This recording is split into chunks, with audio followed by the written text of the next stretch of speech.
Assalamualaikum warahmatullahi wabarakatuh. Kembali lagi bersama saya Anna Dilasari dengan NIM D02349.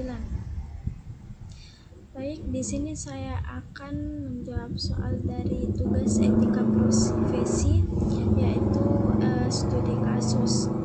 Yang dimana saya mengambil studi kasus itu pembajakan software, pelanggaran Undang-Undang Hak Cipta dan Undang-Undang ITE dalam konteks perusahaan teknologi itu pembajakan software.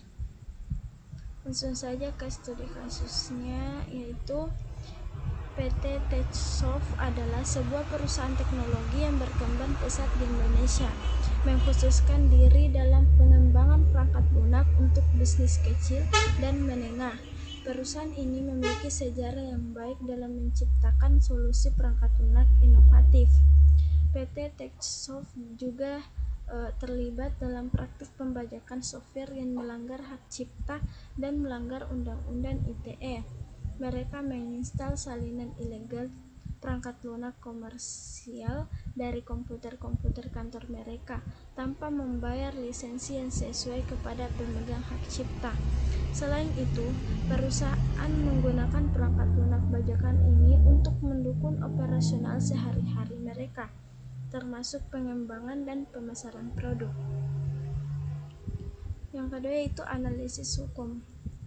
Di sini terdapat pelanggaran yang itu pertama itu pelanggaran Undang-Undang Hak Cipta, yaitu Undang-Undang Nomor 28 Tahun 2014. Di sini dari pasal 14 ayat 1 berbunyi, yaitu Undang-Undang Hak Cipta mengatur bahwa pembajakan software merupakan pelanggaran hak cipta karena perangkat lunak adalah karya intelektual yang dilindungi oleh hukum.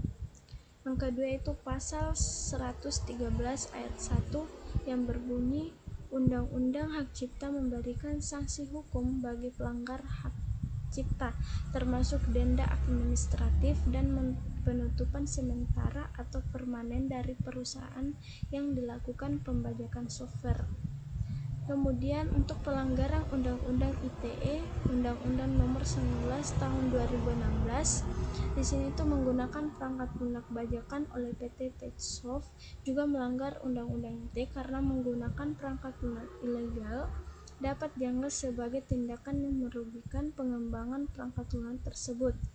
Dan dari pasal 30 Undang-Undang ITE melarang tindakan yang merugikan atau meresahkan orang lain dalam penggunaan teknologi informasi dan transaksi elektronik. Kemudian langkah-langkah untuk memenuhi undang-undang yaitu pertama, menghentikan penggunaan perangkat lunak bajakan, yang dimana PT Software harus segera menghentikan penggunaan semua perangkat lunak ilegal dan menggantikannya dengan lisensi resmi yang dibeli dari pemegang hak cipta. Yang kedua yaitu memenuhi ketentuan Undang-Undang ITE, yaitu perusahaan harus memastikan bahwa segala aktivitas mereka dalam penggunaan teknologi informasi dapat transaksi elektronik memenuhi ketentuan Undang-Undang ITE termasuk dalam penggunaan perangkat lunak. Yang ketiga yaitu mengadopsi kebijakan HAKI, yaitu PT Techsoft harus mengadopsi kebijakan internal yang jelas dan tegas terkait dengan hak kekayaan intelektual termasuk pembelian dan penggunaan perangkat lunak yang sah. Yang terakhir yaitu meningkatkan kesadaran kepada karyawan. Di sini pelatihan reguler tentang pengertian kebutuhan terhadap hak cipta hukum IT harus diberikan kepada seluruh karyawan untuk meningkatkan kesadaran tentang konsekuensi dari pelanggaran hukum.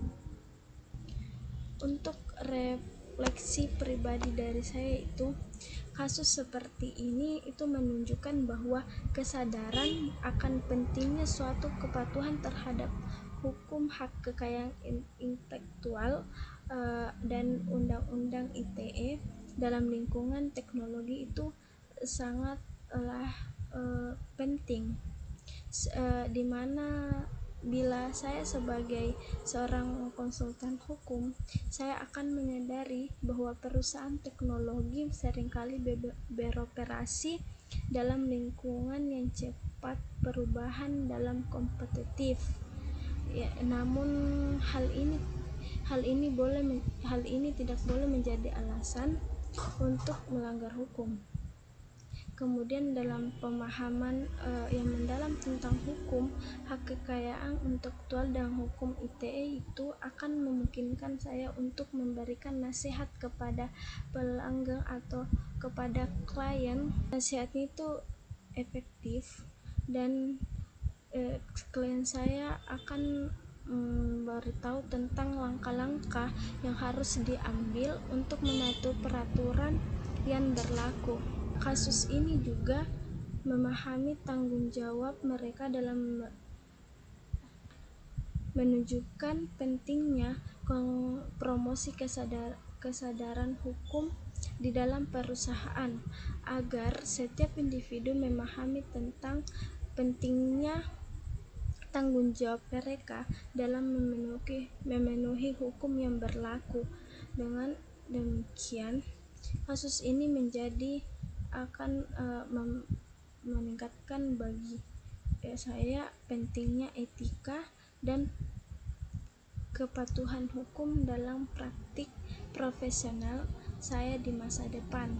Baik, sekian dari saya. Apabila ada kesalahan kata atau kurang dimengerti mohon dimaafkan. Wabillahi taufiq wal hidayah. Assalamualaikum warahmatullahi wabarakatuh.